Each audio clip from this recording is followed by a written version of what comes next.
আলী খামেনির জন্ম ১৯ এপ্রিল ১৯৩৯ ইরানের ধর্মীয় শহর মাশহাদে। শৈশব থেকেই ধর্মীয় শিক্ষা ও ইসলামী জ্ঞানচর্চার পরিবেশে বড় হওয়া।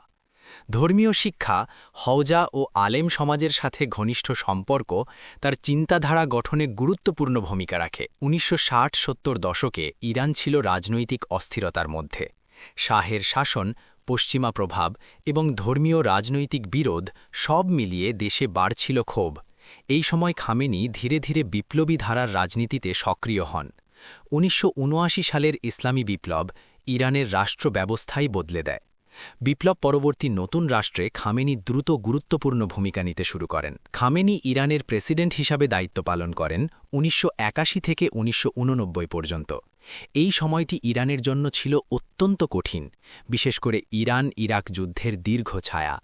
রাষ্ট্রকে টিকিয়ে রাখা, যুদ্ধকালীন অর্থনীতি, নিরাপত্তা সবকিছুই তখন কেন্দ্রীয় ইস্যু। ১৯৮৯ সালে রুহুল্লাহ খোমেনির মৃত্যুর পর খামেনি নির্বাচিত হন ইরানের সুপ্রিম লিডার হিসেবে।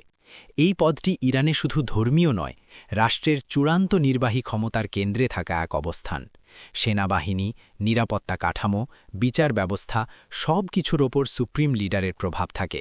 খামেনির নেতৃত্বে ইরান একদিকে নিজেদের আদর্শিক অবস্থান ধরে রাখে, অন্যদিকে আঞ্চলিক ও বৈশ্বিক রাজনীতিতে প্রভাব বাড়াতে চেষ্টা করে। বিপ্লবী সংগ্রাম ও কারাবরণ, শাহ বিরোধী আন্দোলন। ১৯৬০-এর দশকে শাহ মোহাম্মদ রেজা পাহলভীর পশ্চিমা ঘেঁষা শাসনের বিরুদ্ধে তিনি সক্রিয় হয়ে ওঠেন। নির্যাতন, শাহের গোপন পুলিশ বাহিনী সাবাক তাকে ৬ বার গ্রেপ্তার করে এবং ৩ বছরের জন্য নির্বাসিত করা হয়। ৪. ১৯৮১ সালের বোমা হামলায় ও অকেজো হাত।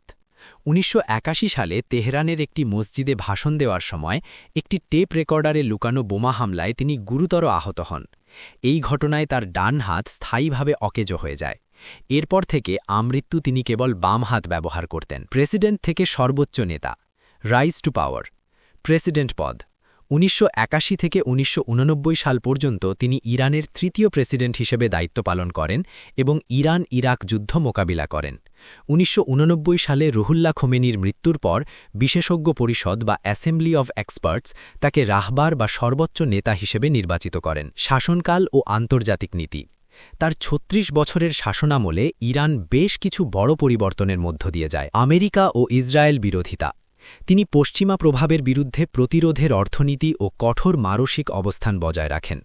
আঞ্চলিক প্রভাব, হিজবুল্লাহ, হামাস ও হুথিদের মতো গোষ্ঠীগুলোর পেছনে ইরানের সমর্থন তার শাসনামলেই শক্তিশালী হয়। পারমাণবিক কর্মসূচি।